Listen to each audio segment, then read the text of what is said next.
Começa agora o BTCast. Teologia é nosso esporte.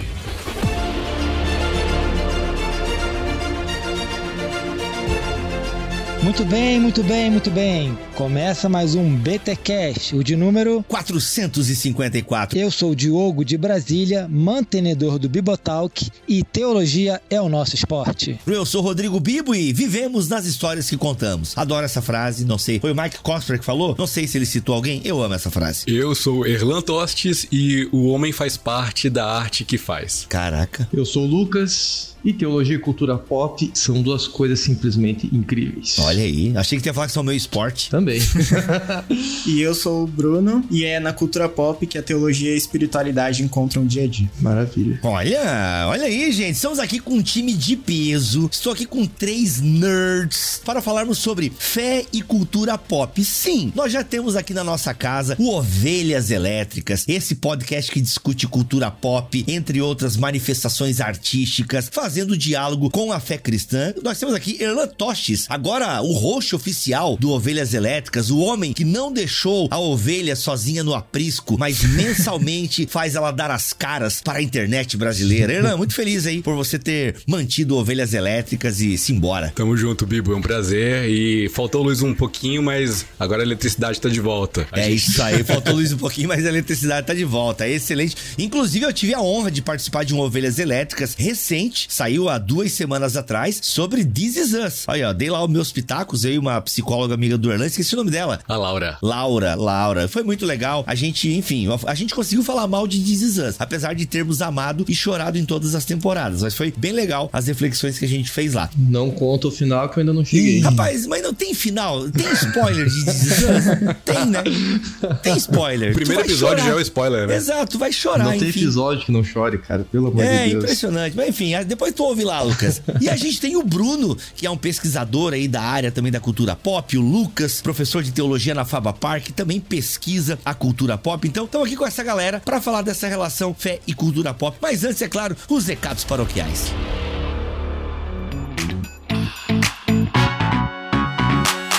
Paroquiais essa semana, atenção, se você procura uma pós-graduação, você já tem uma graduação, você quer dar aí uma aperfeiçoada na sua teologia, você quer aprender um pouco mais e quer avançar, você quer fazer uma pós-graduação. Bem, vamos na FABAPAR, a Faculdades Batista do Paraná. Por quê? Porque na FABAPAR você tem cursos 100% online, reconhecidos pelo MEC. E olha só, atualmente você tem 7 cursos disponíveis na área da teologia, tá? Vai ter mais até o final do ano, mas você quer começar agora, gente? Começa agora, sério. Deixa eu dizer um negócio pra vocês. O tempo passa pra aquele que faz alguma coisa e pra aquele que não faz nada. Você já tá com uma vontade? Você tem condições financeiras? Até porque o preço também da FABAPAR é show de bola. Começa já, aproveita que as matrículas estão abertas. Olha só os cursos que já tem disponível: capelania e aconselhamento, gestão de conflitos, hermenêutica das parábolas do Novo Testamento, estudos analíticos do Pentateuco, teologia do Novo Testamento aplicada, teologia e interpretação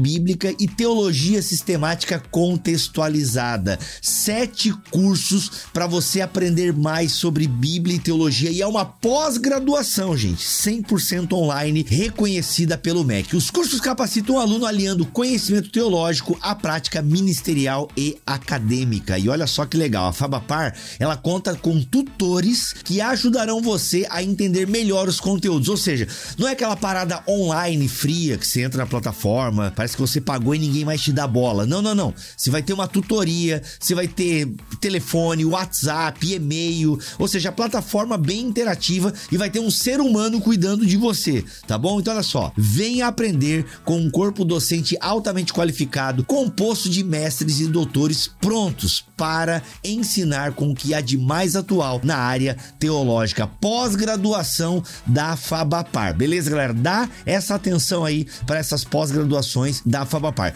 Lembrando que a FABAPAR tem também o bacharelado presencial lá em Curitiba, no Paraná, para você fazer realmente aquele salto na vida. Mano, eu vou estudar teologia, eu vou organizar aqui a minha vida, eu vou correr atrás de mantenedores, eu vou falar com a minha igreja para ser enviado pela minha igreja local. Aliás, você que é pastor de igreja, você já pensou em capacitar meninos ou meninas para o trabalho ministerial, para o trabalho pastoral? Às vezes as igrejas não pensam nisso, né? Mandar a gente, preparar a gente desde o começo. E com certeza a Fabapar pode ser a sua casa, pode ser esse lugar de formação para você preparar um obreiro para trabalhar na casa do Senhor Jesus. Então, vai lá na Fabapar estudar no bacharelado presencial, que está localizado em Curitiba, no Paraná. Aliás, uma ótima cidade, grande, bacana, bem estruturada. É frio, mas é uma baita de uma cidade, tá bom? E tem o mestrado também, mas eu falo sobre isso em outro momento. Simbora, cara, pera, antes de continuar esse episódio, gente, ei, dia 20 de agosto de 2022 tem o Beta Day! Sim, meus amigos, minhas amigas, o encontro dos ouvintes do Bibotalk que vai acontecer em São Paulo. Já temos 30% das vagas ocupadas, o link tá aqui na descrição deste podcast em bibotalk.com ou lá na bio do meu Instagram, o @bibotalk. Corre garantir a sua vaga, senão você vai ficar de fora deste evento que vai ser demais. Os palestrantes, a galera que grava podcast comigo. Então, simbora!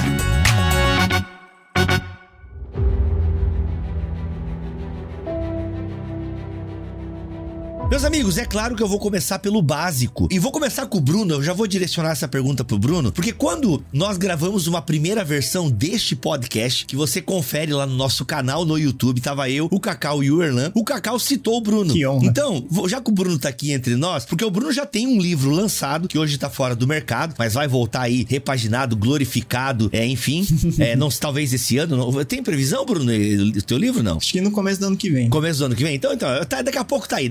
E o Bruno pesquisa muito também esse tema. Então, Lucas, você pode também responder depois do Bruno, mas uma definição básica de cultura pop. Porque a gente fala cultura pop, mas, cara, o que é cultura pop? E é claro, se o Bruno não falar o que o Erlan fala, eu quero que o Erlan depois fale a definição dele, porque eu acho bem legal. É muito difícil definir cultura pop porque é tudo muito plural, né? É mais fácil a gente descrever o que acontece de cultura pop no dia a dia do que dizer em si o que é. É mais como uma descrição do que uma definição. Opa. Nos meus estudos de cultura pop, no final da faculdade, né, o meu TCC foi sobre cristianismo e cultura pop. A muito custo eu fui, literalmente financeiro também, encontrando as referências bibliográficas para isso, porque não existe muito material em português, ainda, pelo menos escrito, né? Em podcast, vídeo, já tem bastante coisa. Eu lembro que da época que eu comecei a me interessar pelo assunto até hoje, foi surgindo muita coisa. Mas enfim, a gente descreve o que acontece de cultura pop. Então, os filmes que a gente vê, HQ, moda, séries, a gente sempre fala disso no nosso cotidiano, né? Mas eu costumo dizer, quando eu converso com as pessoas ou eu vou falar sobre o tema, que a cultura pop é um nó entre arte, mercado e tecnologia. Arte, porque envolve criatividade, narrativas e imaginação. Mercado, porque tem a ver com consumo, tendências e o show business. E tecnologia, porque envolve também comunicação, mídias e inovação. Eu acho que a cultura pop, ela tem esse nó bastante intrincado, que para falar sobre ele, a gente tem que ir desamarrando umas coisas, e esse nó da cultura pop que cria uma teia de significados, né? Caraca, mano, tu falou tanta coisa, ô Erlan. Ô Lucas, é porque só nessas suas definições aí, acho que nosso podcast vai ser tentando definir cultura pop. Acho que vou mudar o nome do podcast aqui. Eu acho interessante entender que o pop, diferente de uma cultura talvez mais clássica, de algumas coisas mais clássicas, ele não exige tanto preparo para um primeiro contato, um primeiro acesso. Então é muito mais simples nós entendermos alguns princípios e valores vendo talvez uma obra como Crônicas de Nárnia, ou lendo uma obra de Crônicas de Nárnia, do que lendo talvez obras dos filósofos, Ética Nicômaco, por exemplo, de Aristóteles. Então é muito mais fácil da gente abstrair. Só que ao mesmo tempo, apesar de ser algo simples, como é algo que exige muito da nossa imaginação, permite essa pluralidade de significados que o Bruno propôs. Algo que deveria ser tão simples acaba abarcando muitos outros significados, dependendo de quem está ouvindo, do estado da pessoa que está ouvindo, do momento em que a pessoa está ouvindo, está tendo contato com esse conteúdo pop. Muito bom. E o Erlan fala da pipoca também, né, Erlan? Acho que cabe na questão do mercado ali, na definição do Bruno, né? Eu acho muito interessante isso, porque dá pra fazer o trocadilho do pop, porque, querendo ou não, originalmente é uma abreviação de popular culture, né?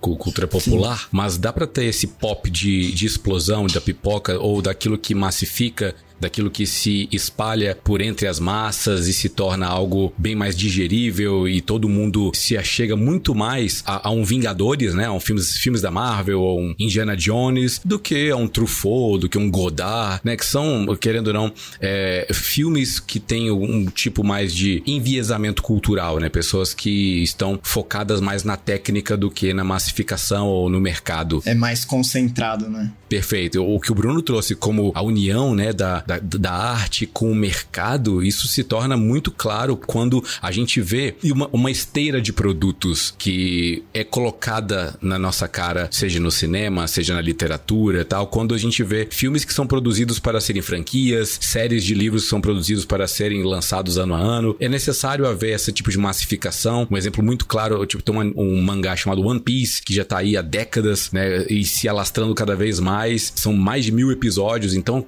assim, é necessário haver a produção contínua para que o mercado se aqueça e se autossustente, né? Então, é o que diferencia esse recorte, né? Porque, querendo ou não, quando a gente fala sobre cultura pop, a gente tem que falar um pouco antes sobre a cultura, conceito de cultura, né? A gente já vai lá pra antropologia, pra pessoas que vão identificar padrões de comportamento e padrões de emissão simbólica, né? Seja via escrita, seja via escultura, pintura, arte, as formas diferentes de manifestação da alma humana estão ali representadas na cultura. E aí, alguns padrões vão se repetir em algumas sociedades e vão se diferenciar em outras sociedades. Mas a cultura popular, ela não tá muito ligada nos padrões. Ela tá ligada na expansão. Ela tá ligada em, seja o australiano, o boliviano, o brasileiro e o argentino, todo mundo vai consumir o mesmo produto porque existe uma identificação de padrão no mercado e não na pessoa. Não, pera aí, Erlan, pera aí. Aí ajuda nós aqui agora, galera. Repete essa tua frase, porque não há um padrão na pessoa, mas no mercado.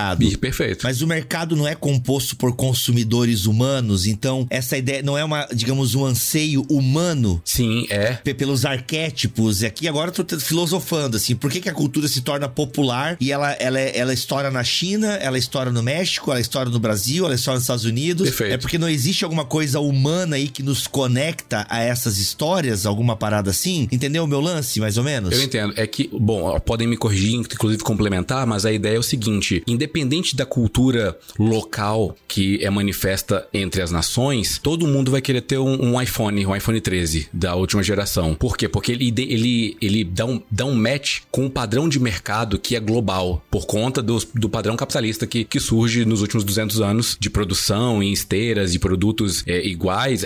Os filmes, as séries, os livros, aquilo que a gente enxerga hoje como a cultura pop também vão seguir um padrão de uma esteira que não tá nem aí se é uma cultura indígena, norte-americana ou chinesa ou japonesa, entendeu? São coisas completamente diferentes, mas que pelo padrão do mercado, essas pessoas diferentes vão consumir. Por isso que existe a massificação, por isso que dá o pop para todos os povos. Eu acho que chama atenção também que a cultura popular, o Bibo falou do arquétipo, a ideia da cultura popular é trazer esse mundo da ficção, esse mundo da fantasia. O Tolkien, ele fala muito sobre isso nas obras teóricas dele. Nós temos muita dificuldade, às vezes, de entendermos a nossa realidade olhando para ela diretamente. Nós temos muita dificuldade de lidar com o mundo real. O Tolkien, ele vai desenvolver as obras dele, por exemplo, num contexto de revolução industrial, num contexto de fábricas se desenvolvendo, guerras mundiais. Olhar para aquela realidade era olhar para um mundo sem esperança, um mundo em destruição. Diante disso, nós começamos a criar histórias fictícias que, de alguma forma, vão nos dar, diante da fantasia, a possibilidade de um escapismo, que ele chama de recuperação, que não é uma fuga da realidade irresponsável, mas é uma busca por um lugar de esperança por aquilo que se perdeu. E também nós vamos buscar o conforto, o consolo. Nós vamos buscar a certeza de que uma hora as coisas vão se aliviar e o final feliz uma hora vai chegar. Talvez vai ter muita dor, vai ter muito sofrimento, mas o final feliz vai chegar. A cultura pop, ela caminha muito para essa tendência de trazer esse mundo da ficção, da fantasia, do imaginário, que resgata um pouco esse ideal nosso humano da esperança. Da eucatástrofe. A eucatástrofe, né? Exatamente. A chance de que, apesar de tantas desgraças, de tantos desafios, o final feliz vai chegar. Acho que essa é a grande sacada sacada da cultura pop pra nós e que é comum a todos os seres humanos. Todos temos essa expectativa. Sim, eu acho que tem um lance que é a cultura pop, as coisas da cultura pop em diferentes linguagens, né? Seja na literatura, na música, um filme ou uma série, tem o lance de levar a gente pra outro mundo, propor pra gente um outro mundo pra trazer a gente de volta pro mundo que a gente já está, né? E eu acho que esses mundos, o mundo imaginativo e o mundo aqui que a gente tá andando, né? Eles são interpenetráveis. E isso vai formando a nossa imaginação, vai moldando os nossos anseios e vai refletindo também os nossos anseios, né?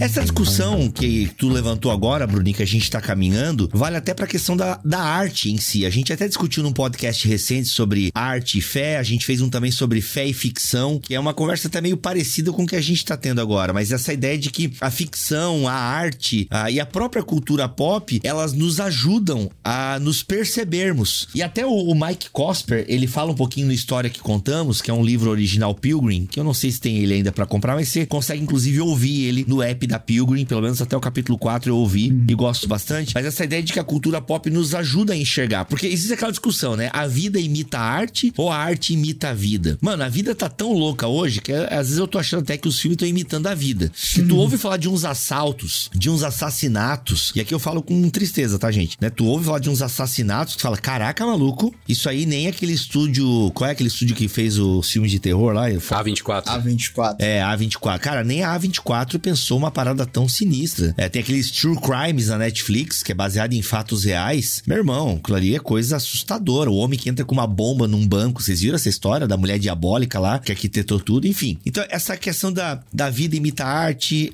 imita a vida. Essa ideia de que como a ficção, a arte e até mesmo a cultura pop, ela nos molda ao mesmo tempo em que também reflete os nossos impulsos, anseios. A gente consegue se descobrir também na cultura pop, ao mesmo tempo em que é formado por ela. Como é que vocês enxergam essa relação do consumo dessa arte, dessa cultura pop, mas ao mesmo tempo também que essa arte ela é produzida como um espelho da sociedade enquanto forma a sociedade? Essa relação é muito louca, né? Como é que vocês trabalham essa tensão ou essa relação? O Tolkien, ele propõe, vou ir no meu referencial teórico mais seguro, que é a ideia de um mundo primário e de um mundo secundário. É muito interessante a proposta dele. O mundo primário seria o nosso mundo real, o mundo em que nós estamos, enquanto o mundo secundário é este mundo da fantasia que reflete o mundo primário. E pro Tolkien, o que acontece é justamente esse intercâmbio, esse ciclo de trocas. É como se eu estivesse olhando no mundo secundário, olhando para um espelho. Eu olho para a realidade, eu não consigo entender, mas quando eu olho para o espelho do mundo secundário, parece que a vida está mais didática, parece que está mais fácil de entender o que acontece dentro de mim, está mais fácil de entender que o mundo não é preto e branco, por exemplo. Fica mais fácil de entender que o Frodo, no caso do Senhor dos Anéis, não é o herói perfeito que todos esperam. O Frodo também cai na tentação. O Frodo, ele, no final das contas, não quer destruir um anel. E quando chega na hora da destruição, ele desiste. O Frodo, ele retrata o ser humano que tenta sempre alcançar a perfeição, alcançar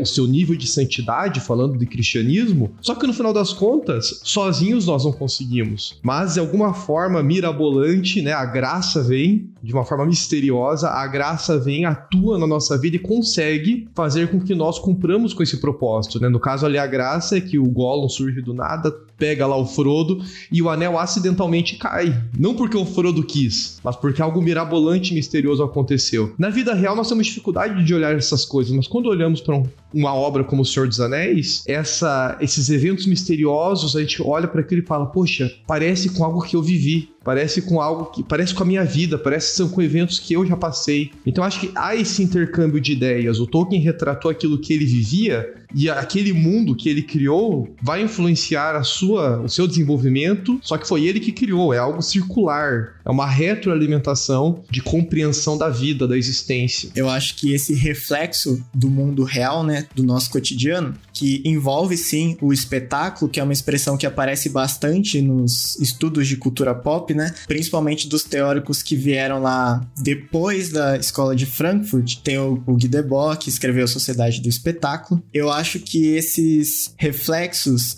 eles são muito promissores para a gente experimentar a nossa fé no mundo. Porque às vezes eu acho que no contexto da igreja, do cristianismo, a gente perde um pouco a experiência do mundo real, né? E a cultura pop, muitas vezes, ela joga na nossa cara violentamente o que é o mundo real. Eu acho interessante as produções de filme de terror, porque às vezes a gente vai até o terror pensando, não, é uma representação muito exagerada da realidade, né? Mas o terror que aparece nas histórias, às vezes nada mais é do que um retrato imaginado de algo muito mais aterrorizante que já faz parte da nossa vida real, né? Tu consegue exemplificar isso, Bruno? Assim, ficou metafórico demais pra mim. Tu consegue dar um exemplo, assim, pra tentar deixar mais claro pra nós mortais? Tem várias categorias de filme de terror, né? Vários subgêneros. Então tem os filmes de terror que tratam do sobrenatural, que eu acho uma coisa muito interessante, porque dentro, o gênero do terror é um dos mais sensíveis ao sobrenatural. Tem os terrores de serial killer, e aí aquela coisa, pode ser um retrato exagerado, tipo o Jason do Sexta-feira 13. Esse é bom, não transem no retiro. O Jason garotada, vai pro retiro no meio do mato, não transem. Casal que transa em retiro, o Jason parece pra matar. Essa atuação de um mal muito brutal, né, e ainda mais a gente que tem a leitura do pecado, na realidade, é uma pequena fração do terror que existe no ser humano de verdade, né? E eu acho que a cultura pop tem esse lance. Às vezes a gente vai até a cultura pop no sentido de procurar trivialidades que vão nos distrair, mas a cultura pop, ela tem um poder muito forte de desafiar o jeito que a gente entende o mundo, né? Que muitas vezes, como cristãos, a gente tenta se retirar disso, mas a cultura pop vai e puxa de volta. E ela faz isso, inclusive, para tentar valorizar. É muito melhor a gente fazer esses testes, esse laboratório, usando esse exemplo que você deu, o Tolkien ele propõe isso também. É muito melhor a gente fazer esses testes no âmbito da ficção, da imaginação, porque da imaginação eu consigo voltar. Sim. Né? Na vida real, a gente faz a experimentação e às vezes não tem volta, às vezes não tem jeito. Mas é muito melhor a gente tentar encarar a cultura pop, olhar ali o extremismo, a violência, a nua e crua, às vezes, que ela propõe, e a gente vê que pelo menos aquilo ali é ficção. Sim. Eu não preciso tornar aquilo uma realidade. Tem um filme, eu fiz a brincadeira ali do Jason, né, que assassina jovens que transam lá em Crystal Lake, né? Mas, cara, tem um filme chamado Corrente do Mal. Vocês já assistiram? Muito bom. Esse filme,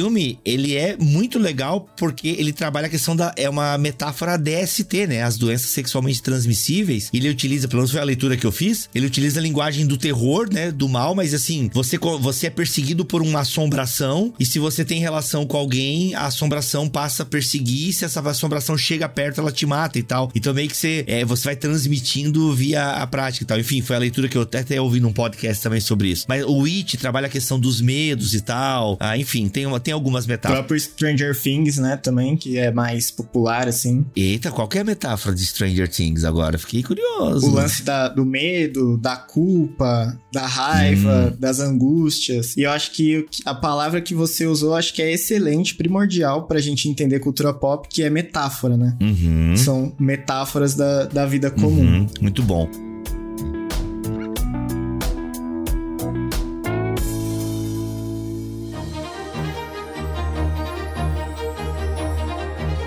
Uma coisa que eu acho interessante é o seguinte: Deus é criador, né? Então, no princípio, Deus criou os céus e terra. Então, um atributo óbvio disso é que Deus é criativo. E eu acho interessante que o ser humano também é criativo. Ele cria, então, a partir da Imago Dei, ele herda essa característica da criação, de ser criador do seu criador. Mas existe uma diferença, porque Deus, ele é um criador de primeira ordem. Ele cria tudo sem esse tudo existir, nem a base para esse tudo existir. O ser humano, quando cria, ele cria em segunda ordem, ele reproduz o que vê, o que vive, o que sente, suas necessidades, e ele cria a partir de um modelo ou de um padrão que já existe. Então, por exemplo, o ser humano cria facilitadores. Quando o ser humano cria conceitos como agricultura, como ciência, filosofia, as áreas do conhecimento que a gente tem e são aprofundamentos do ser humano, tanto de percepções da natureza como desdobramentos dele mesmo, com as suas relações humanas e com a natureza, o ser humano sempre vai criar algum tipo de facilitador. A gente vai vendo isso com a criação da roda. O ser humano precisava de algo que levasse ele do ponto A pro ponto B, ou ajudasse ele a carregar um fardo do ponto A pro ponto B. Então ele cria a roda e facilita isso.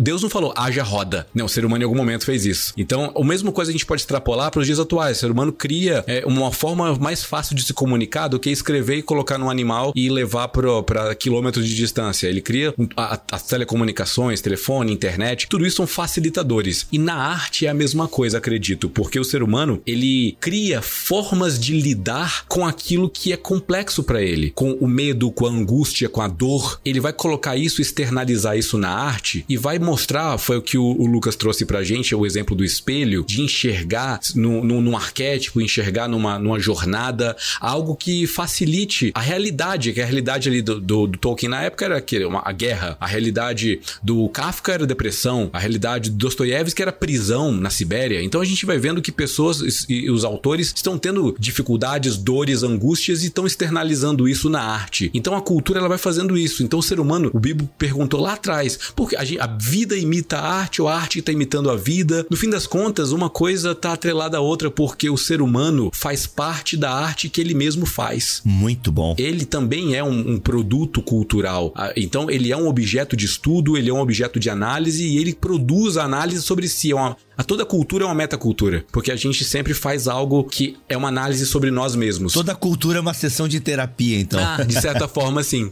Inclusive, das formas mais extremas. A gente olha para autores que são bem explícitos, gore, né? Então a gente tem ali, sei lá, Madrugada dos Mortos, a gente tem exemplos, né, bem... Hereditário.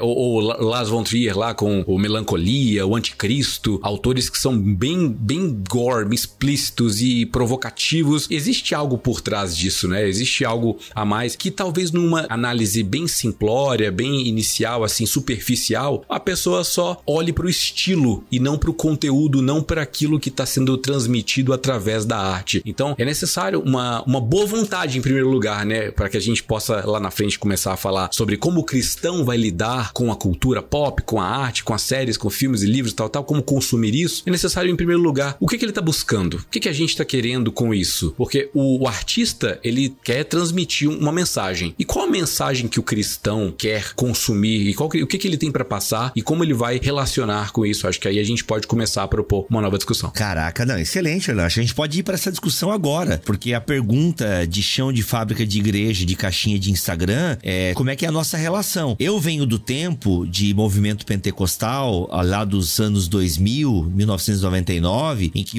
a relação com a cultura pop, ela era zerada, não era incentivada. Eu lembro o escândalo que foi quando um pastor mais arejado, por assim dizer, recomendou as Crônicas de Nárnia no púlpito, assim. Aquilo foi discussão durante semanas na igreja, porque o pastor recomendou, eu acho que na época foi o primeiro filme que tava saindo e tal, então era sempre um dilema, né? Eu lembro que, daí as igrejas podiam ir ver Paixão de Cristo, porque é um filme de Jesus. Aí as Crônicas de Nárnia, tinha aqueles demônios lá, mas como é que o pastor indica um filme que tem demônio, que tem aqueles bichos com chifre e tal? A Harry Potter, bruxaria, né? Imagina, antes ainda disso, né? Toda a discussão do RPG, enfim. Eu não sei se vocês pegaram. O Bruno tem cara que não pegou essa parte aí, porque tem cara que tem 18 anos de idade, né? Não, vou contar a minha parte, minha transição de geração. Olha que legal. Enfim, sempre teve, né? O Lucas tem... Aliás, o Lucas eu não sei que idade tem, porque com essa barba, Lucas, aí, tu pode ter 25 anos, mas com essa cara de 40, a gente não sabe. 29. 29. Caraca, 29. Tem mesmo, né? A barba aí deu uma envelhecida. Aí, então assim, enfim, eu tô com 39, né? Então eu me converti bem em 99, na transição, ali nos anos 2000. Então não tinha essa relação, era não pode e pronto, mas a gente assistia filme e tal, e... Nossa, eu lembro até hoje quando eu assisti Gladiador a primeira vez, aquela coisa toda. Mas então sempre parece que é conturbada essa relação do aquilo que a gente pode ou não consumir. Mas o Erlan fez uma colocação que pra mim meio que matou, assim, a charada pra mim. Cara, o que eu tô procurando, né? Mas enfim, pra não acabar o podcast agora, com a colocação do Erlan, porque pra mim ela já mata a questão, mas... E aí, gente, como é que é essa relação? Como é que vocês encaram essa relação da fé? A gente já percebeu que a cultura pop, ela reflete também a nossa sociedade, e se reflete a nossa sociedade tem a ver com a nossa fé, que é uma fé localizada no mundo em que estamos inseridos e fomos plantados por Deus. Então, obviamente que a fé se relaciona, e a fé deve aprender a ler a cultura, e se a fé tem que aprender a ler a cultura, como o Tim Keller vive nos ensinando, sim, a gente lê a cultura pop e encontra relações e tudo mais. E aí, como é que é essa relação, então, nossa com a cultura cultura pop em termos de consumo e tal. Sexo. Geralmente sexo é o grande vilão, né? Sim. Sexo e terror e sobrenatural e violência e tal. Mas aí, enfim, eu gosto muito da discussão do Mike Cosper, né? Mas daí a gente ficar vendo programa de comida. Exatamente. Né? Programa de casa. Eu falo um pouquinho sobre isso aí, Bruno. Vai lá, depois a gente entra um pouco mais. Contando um pouco da minha história, da minha caminhada cristã em relação a esse assunto, eu não peguei muito essa fase do não pode ver isso, não pode ouvir isso, mas eu acho que eu senti um ambiente de muita indiferença, assim. Beleza, tanto faz o que você assiste, o que você escuta, o que você lê, o que você veste, e eu acho que é um problema tão grave quanto. Exatamente. Que é uma espécie de relação, né? O meu maior incômodo é que eu ficava pensando, como assim o evangelho é uma coisa tão grande e tão importante, mas não tem nada a dizer e não tem nada a ver com as coisas que eu interajo no dia a dia? Como assim o evangelho é uma coisa tão grande, tão transformadora, que não tem a ver com os filmes que eu vou ver com os meus amigos no cinema ou com as músicas que eu aprendi a amar andando de carro com meu pai? Eu tenho uma reflexão devocional que sempre invade o meu coração, é que às vezes a gente resiste às coisas da cultura porque fica pensando, não, o meu maior amor tem que ser a Jesus, eu não posso amar as séries, os filmes, aquele clássico, né? Adorar somente a Deus, não adore seus artistas favoritos. Mas se o meu coração foi totalmente consumido pelo amor primeiro a Jesus, eu vou amar muito mais as coisas da cultura, porque eu vou amar justamente e ajustadamente, né? Então acho que a fé mais empurra a gente pra cultura do que retira a gente da cultura. E muito menos a ver como indiferente pra vida, né? Uhum. E eu penso assim, a interação cultural é um mandato, literalmente, como a gente vê lá em Gênesis, porque nós somos criados, como o Irlan disse, por um Deus criativo e, acima de tudo, um Deus trinitário. Eu acho que todo o entendimento da cultura, o entendimento mais radical da cultura começa na Trindade. Por quê? Porque a criação é uma obra de Deus que vem do amor transbordante da Trindade. Então significa que quando a gente interage com a cultura, a gente está respondendo a esse amor revelado por Deus nas coisas da criação. Uhum. Eu compartilho da ideia de que a cultura, o diálogo que o cristão estabelece com a cultura é algo que a gente vê inclusive no texto sagrado, e quando a gente dá aula de teologia bíblica, a gente fala muito isso, né? Algumas questões que durante a revelação progressiva foram se tornando mais compreensíveis mediante diálogos com culturas. É inegável que o cristianismo vai nascer num diálogo com culturas persas, com a influência da religiosidade grega. O helenismo vai provocar essa relação cultural. A nossa fé cristã é fruto de um diálogo com a cultura. E eu compartilho da opinião do Bruno de que quando nós estamos cheios de Deus, cheios de Cristo, a nossa própria consciência vai nos nortear para aquilo que nós devemos ter contato com a cultura ou não. Vai ter momentos que a gente vai estar... Eu me lembro, você deu o exemplo do Game of Thrones, Bibo. Eu lembro quando estava assistindo Game of Thrones, uma coisa que me incomodou muito em Game... Eu assisti um tempo, li os livros, e eu parei de assistir justamente porque me incomodei com as questões sexuais da série. Tanto é que eu não assisti. Eu sei o final pelos spoilers, né? Que daí quem na rede social, todo mundo contou o final da Guerra dos Tronos. Mas eu não assisti, porque teve uma hora que a minha consciência começou a me incomodar nesse sentido. O Erlan tinha comentado que às vezes nós assistimos algo da cultura pop e nós temos uma dificuldade de compreender algumas profundidades. Tô assistindo Kenobi, a Disney Plus, e uma das coisas que me chamou a atenção no Kenobi, e eu tava vendo o pessoal discutindo isso na internet até, as lutas com sabre de luz são bem mais vagarosas, né? A gente viu um episódio 3, por exemplo, quando o Obi-Wan luta com a Anakin, na famosa luta ali no planeta Mustafar, é uma luta fantástica. Meu Deus, eu tenho vezes que eu coloco no YouTube, já teve vezes só pra ver aquela luta, só pra ver o recorte daquela luta. É incrível aquela luta, os efeitos, tudo maravilhoso. E aí nós vamos pra um Kenobi, que é mais novo que o episódio 3, e a gente tem aquela luta vagarosa, né? Aquele que não tá preparado pra entender um pouco a cultura pop, vai olhar aquilo lá e falar, nossa, que coisa mais chata ficar vendo essa luta lenta, prefiro muito mais a do episódio 3. Agora, a gente que tem esse contato com a teologia, com a fé, falando do ponto de vista do cristianismo, eu já olho as consequências de uma vida, às vezes, distante. No caso ali, o Obi-Wan tá distante da força há quanto tempo? Quanto tempo ele não tem contato com a força? A dificuldade que ele tem de fazer um objeto levitar. Parece que o sabre de luz tá tão pesado, parece que ele tá levantando uma espada de 2 gumes. Tamanho é o peso daquele sabre de luz. No final das contas, quando a gente se afasta daquilo que é a nossa essência, nós ficamos mais fracos. Só que isso é algo que... e há até um paradoxo na cultura pop. A cultura pop é algo massificado, em tese todos devem compreender, mas nem todos chegam nessa compreensão profunda que, no fim das contas, é a teologia cristã que proporciona a nós, né? No nosso caso, como cristãos, é a teologia que nos dá essa dimensão. E eu creio que isso é algo muito que agrega muito a nossa caminhada de fé. E eu tenho aprendido muito com Kenobi a respeito da fé cristã.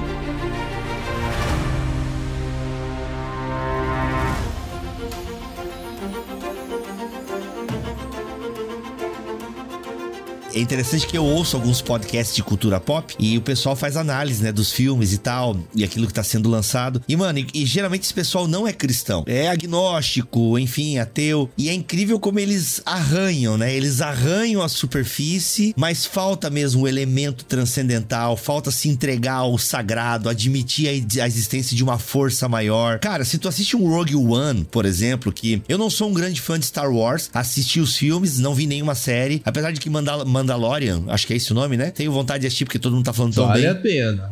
Mas eu não sou um fã de Star Wars, mas conheço a mitologia e tal. E Rogue One, pra mim, é o melhor filme de todos, assim, todos. É disparado Rogue One. E, mano, em Rogue One é descarado a associação de força e fé, assim. A parada é quase evangelístico aquilo. Só que não, as pessoas, elas não conseguem, elas travam, né? Elas não querem admitir essa influência. Aliás, é muito engraçado ver a galera falar de Tolkien e negar o elemento religioso de Tolkien. Sim. Assim, fica incompleto. A gente que conhece um pouquinho o background, sim, e estamos aqui com um especialista, mano, chega a ser, mano, vocês estão viajando, assim, Tolkien escreve, ele escreveu, não é coisa de gente que estuda Tolkien, ele escreveu, O Senhor dos Anéis é uma obra católica.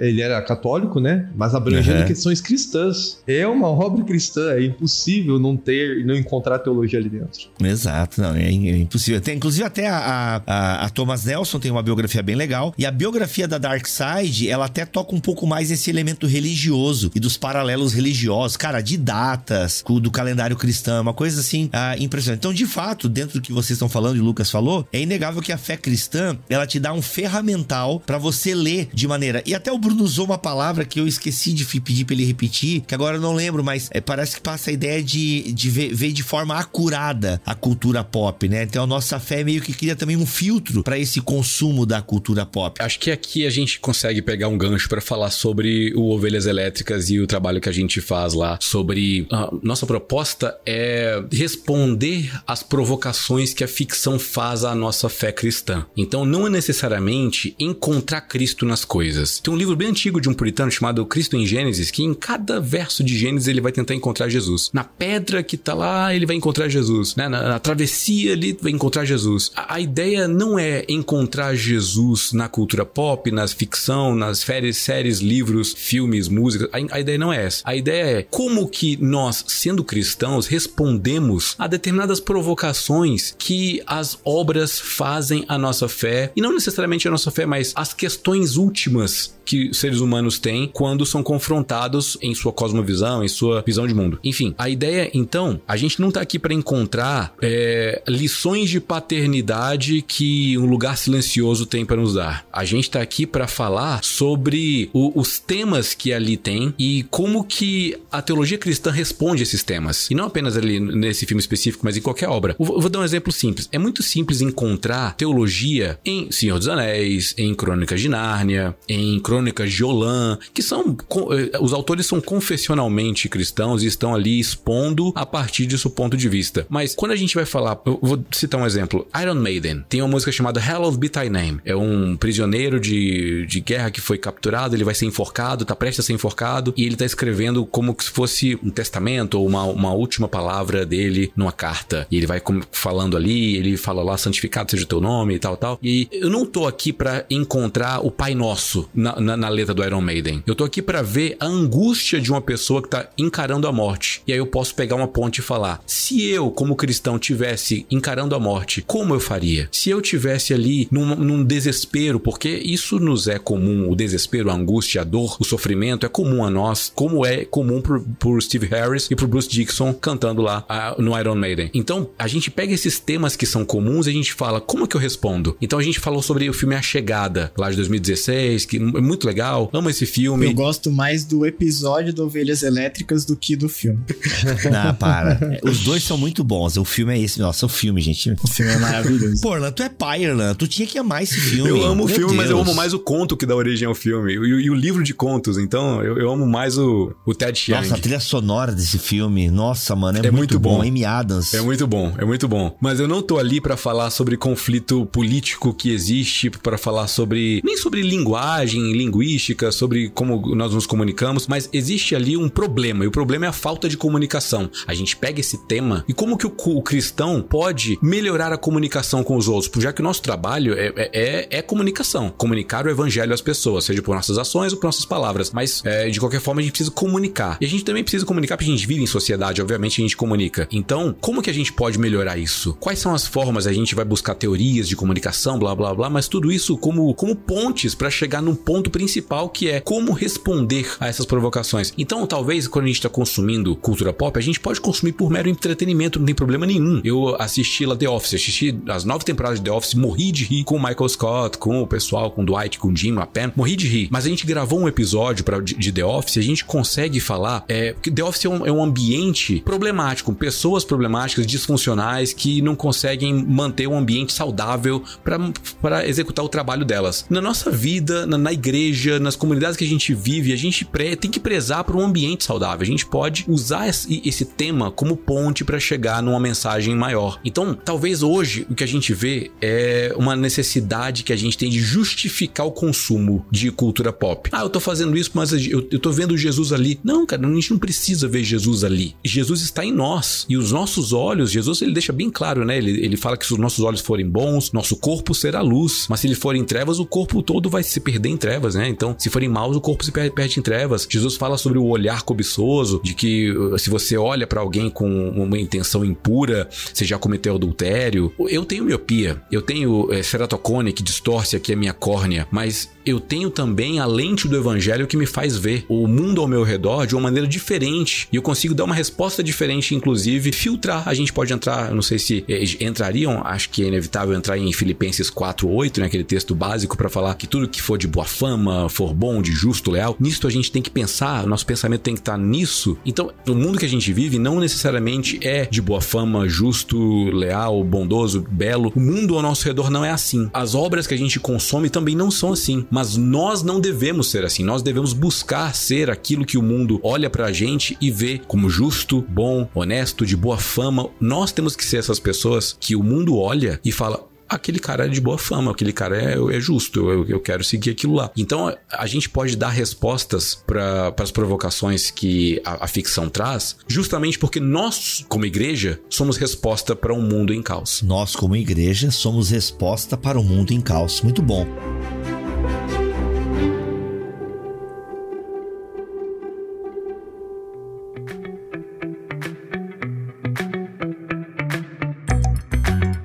Até na primeira versão do seu livro, que graças a Deus vai ter uma versão ampliada aí ano que vem, tal, mas você tem essa questão do consumo e tal, do que consumir, essas questões pastorais. A gente podia terminar o episódio com algumas dicas, assim, né? Acho que quem prestou atenção em tudo que nós falamos aqui, e acho que já pegou alguns caminhos. Então a gente pode meio que caminhar pro final, assim, com algumas questões que você coloca lá no seu livro, Bruno, até pra gente poder pensar um pouquinho, porque acho que quem tá ouvindo fica pensando assim, tá, então vocês não veem nada que tem uma cena de sexo? Não, depende.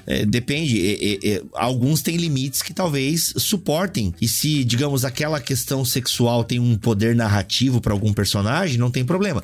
O que não era o caso de Game of Thrones, né? Game of Thrones ele realmente tinha só muito sexo. Aliás, a HBO, infelizmente, faz ótimas séries. Euforia, por exemplo. Euforia eu só aguentei a primeira temporada, não rolou não. Só que, cara, olha só que interessante. Como eu não tenho problema com isso, Euforia pra mim, eu não recomendo, né? Pra quem tem problema com pornografia ou lutou por muitos anos com pornografia, não recomendo, porque tá cheio de gatilho lá. Mas, cara, eu fiquei com ânsia de vômito vendo Euforia, porque é um retrato muito complicado da juventude, só que ela tem uma mensagem pra mim que é excelente, a série Euforia. Meu irmão, as drogas vão te levar pra um buraco. Isso é óbvio, todo mundo sabe, a gente acompanha jornal, mas eu acho muito importante uma série desse peso mostrar, cara, a degradação sexual, sabe, as amizades, a influência, o querer ocupar um espaço. Famílias quebradas, né? As famílias quebradas, a hipocrisia, né, da sociedade, né, igual os pais lá daquele garoto lá da caminhonete, esqueci o nome dele agora, que é o babacão lá, né? O Nate. O Flint, Então assim, cara, eu consegui fazer uma mensagem, só que assim, beleza, entendi, não vi a segunda temporada. temporada. Até isso,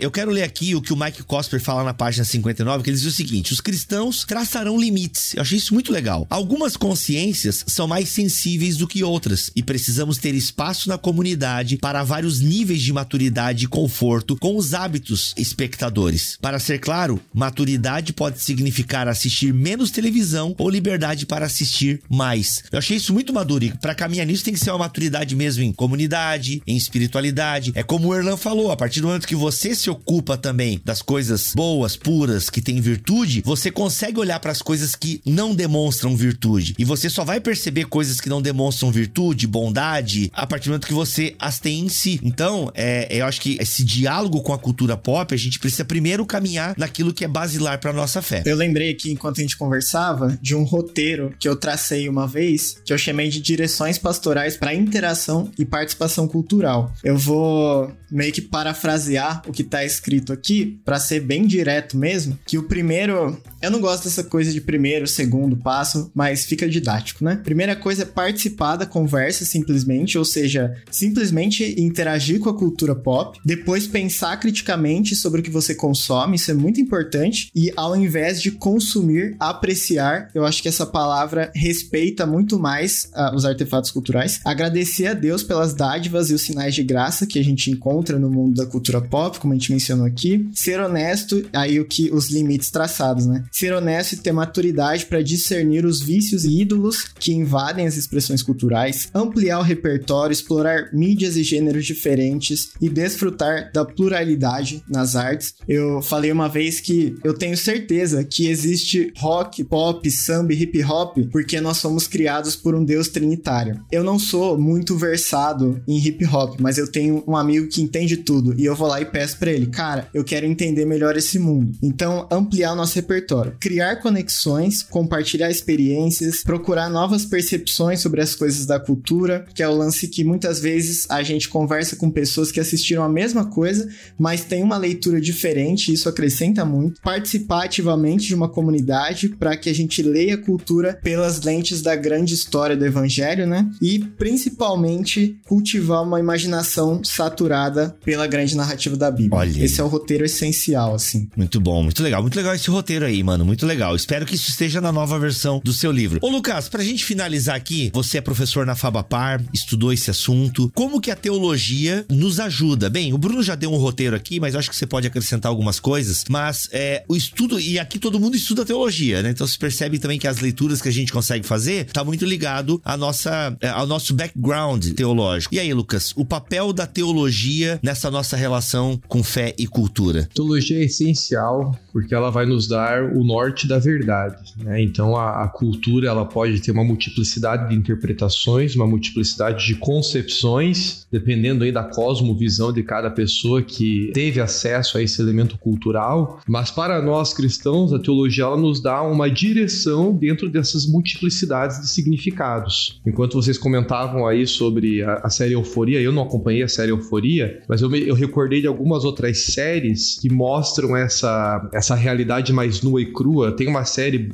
que foi britânica, teve uma versão americana também chamada Skins, não sei se vocês conhecem, mas que ela parece retratar algo parecido com essa Euforia, só que era uma série recheada de droga, sexo, violência, suicídio, é uma coisa insana. Só que você consegue ver de fato ali muita depravação, o que uma juventude que não tem sentido, o que ela faz para tentar encontrar o sentido. Só que essa é uma leitura que nós fazemos, né, com um pouco mais de maturidade e com esse repertório teológico. É lógico que talvez um adolescente, um pré-adolescente lá de 12 anos, 13 anos, não vai conseguir fazer essa leitura, talvez. Talvez ele não tenha a maturidade para isso. Talvez a maturidade dele seja ainda para ler Crônicas de Nárnia, assistir os filmes de Nárnia, que é algo mais alegórico, então não permite que a imaginação flua demais, porque o significado é bem explícito, e aí você consegue compreender melhor os valores e a mensagem do evangelho. Talvez depois de um tempo ele vai poder assistir uma série como Skins com a consciência mais tranquila, ou uma outra série, Breaking Bad, que ele é também conhecido aí de muitos. Breaking Bad retrata muito, muito escancaradamente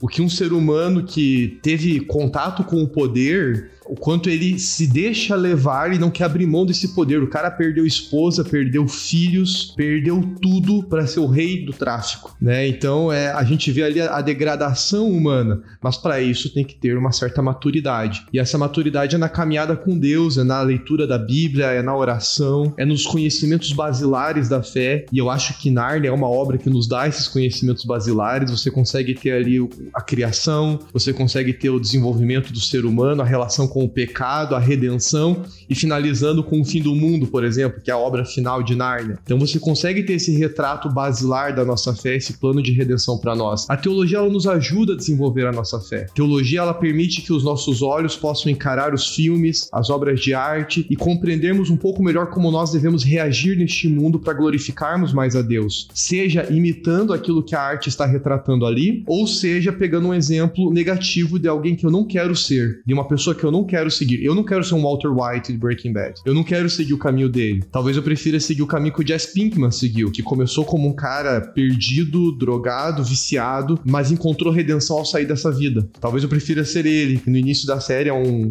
tapado que ninguém quer ser, mas chega no final da série, ele acaba sendo um exemplo mais positivo do que o Walter foi. Creio que a teologia, né? It's science, bitch. Aliás, cara, o Breaking Bad estou revendo. Estou no final da 5ª temporada. Tô revendo também. É uma série que vale a pena rever. E, mano, vendo de novo, né, depois de anos, a primeira temporada, que o pessoal, muita gente não consegue passar da primeira temporada porque acha ela chata, Sim. devagar. Ela é maravilhosa porque, mano, já tá ali. Na primeira temporada, o Heisenberg já tá no coração do Walter White. Sim. Já tá ali. Então, aquilo que vai ficando muito claro na 4ª e na 5ª temporada, né, que ele tá declarado, né, eu sou o perigo, eu tô aqui pra fazer o império. Uhum. Todo dia eu ficava olhando as ações da empresa que eu vendi por uma mixaria. Sim. Entende? Eu sou o gênio. Então, assim, cara, tá lá na primeira temporada, né? O Heisenberg no coração do Walter já tava na primeira temporada. O Walter matou centenas de pessoas, né? Ele é o responsável direto por centenas de mortes. E, assim, sangue frio. E não se arrependeu, Bibo. E não se arrependeu, cara. E aí acho que por isso que a gente precisa da teologia nas prateleiras da cultura pop e da cultura pop nas prateleiras da teologia, porque a teologia é a disciplina que audaciosamente e humildemente acessa o coração, né? Exato. Porque tudo isso aí começa no coração. Exato, exato. E por isso que quando eu falo dos podcasts, né, que a gente ouve aí, dos influencers, eles até conseguem acessar as emoções e tirar lições pra vida, só que é o seguinte, a gente não tem redenção em nós mesmos. Então, não, por mais que até várias peças da cultura pop, né, o This Is Us, que a gente tem com Ovelhas Elétricas, This Is Us é uma autorredenção, e a gente sabe que aquilo ali é furada, né? Não é possível This Is Us na vida real sem o elemento da espiritualidade cristã. Bem, nós defendemos isso, né? E acreditamos esse ser o caminho da verdade.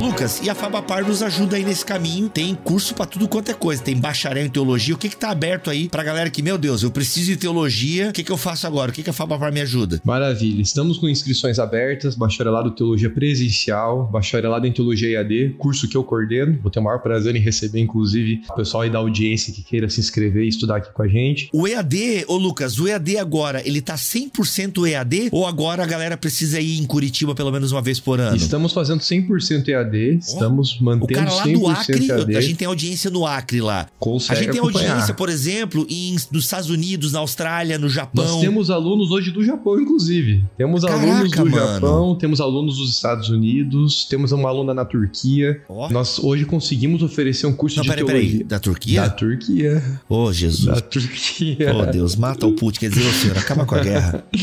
Graças a Deus a gente tem conseguido levar um curso reconhecido pelo MEC, com uma formação teológica ortodoxa, piedosa. Ou seja, o MEC não ficou metendo o bedelho aí, né? Não esse meteu. MEC do demônio que estragou a teologia. Nós conseguimos atender às exigências do Ministério da Educação e também conseguimos atender aquilo que a Escritura nos dá como norte, como base. Nossa formação também temos formação para o mestrado, inclusive estamos com inscrições abertas para o mestrado. O Bibo foi nosso aluno do mestrado. inclusive, né? Esse não é EAD, tá, galera? É o profissional. Esse é você tem que passar 2 semanas em Curitiba aí, pelo menos uma vez por semestre. Então são 4 encontros em Curitiba. E também temos as pós-graduações de cursos livres que no mês de junho estão com 40% de desconto. Então o pessoal pode aproveitar aí o desconto. Isso é online, né? Todos online. Teologia do Novo Testamento, galera. Vou falar dessa que eu tenho um amigo meu que tá fazendo, tá curtindo pra caramba, mas tem de aconselhamento cristão. Tem de aconselhamento, docência, tem de teologia e interpretação bíblica de uma forma geral, tem parábolas, teologia sistemática. E também a galera que acompanha o Bibo aqui tem um descontinho também. Tem, aplicou o cupom Bibotal que em cada curso vai ter um desconto aí, né? Varia, se for no bacharel é um desconto nisso, se for no mestrado é uma isenção de taxa aqui, se for na pós é aquilo. Vai fazer qualquer coisa na Fabapar, aplica o cupom Bibotal aqui que você vai ganhar alguma coisa e a gente faz moral com o patrocinador aí. Lucas, show de bola, cara. O link da Fabapar pra você acessar o site, ter todos os detalhes lá, enfim, chamar alguém da comunicação pra trocar uma ideia, tá aqui na descrição deste BTcast, procura aí a Fabapar, o link tá aqui. E, gente, vai estudar teologia que você vai perceber a riqueza e o olhar que você vai ter pra vida, né? Teologia é a arte do viver para Deus. Lucas, obrigado pela tua presença aqui, meu irmão. Valeu por compartilhar um pouquinho com a gente sobre a sua expertise em Tolkien. Aliás, a sua monografia está publicada de alguma forma, acessível ou ainda não? Estou trabalhando nisso. Ainda não. Eu terminei em fevereiro do ano passado, mas eu ainda não. Estou trabalhando em alguns artigos inicialmente que eu vou fazer dele e depois vai sair sim o livro, tá nos planos. Muito bom. Bruno, obrigado pela tua presença aqui, meu irmão. Espero que você volte quando lançar o seu livro aí ano que vem. Valeu, muito bom estar aqui. Gosto muito do BTcast, me acompanhando na minha jornada, então é muito significativo pra mim. Muito bom. Ah, que legal, Bruno. Muito bom, mano. A gente vai se falar mais vezes também. Erlan, daquele jeito, tamo together. Erlan, bem presente aqui no BTcast. Tô gostando de ver. Bibo, precisando, você sabe meu número, me chama. Até porque esse episódio foi muito bom, porque o cristianismo é a cultura mais pop do mundo. Eita, olha aqui, que finaleira é essa, Jesus? Que finaleira é essa? E também a mais alternativa. A mais alternativa, olha aí. Muito bom, gente. Pô, que da hora. Galera, é isso. Passe esse BTcast adiante, compartilhe, ajude-nos a espalhar a palavra do BTcast por aí. É um conteúdo de qualidade que você confia, divertido, instrutivo. E é isso. Voltamos na semana que vem com mais podcast, se Deus quiser e assim permitir. Fiquem todos na paz do Senhor Jesus.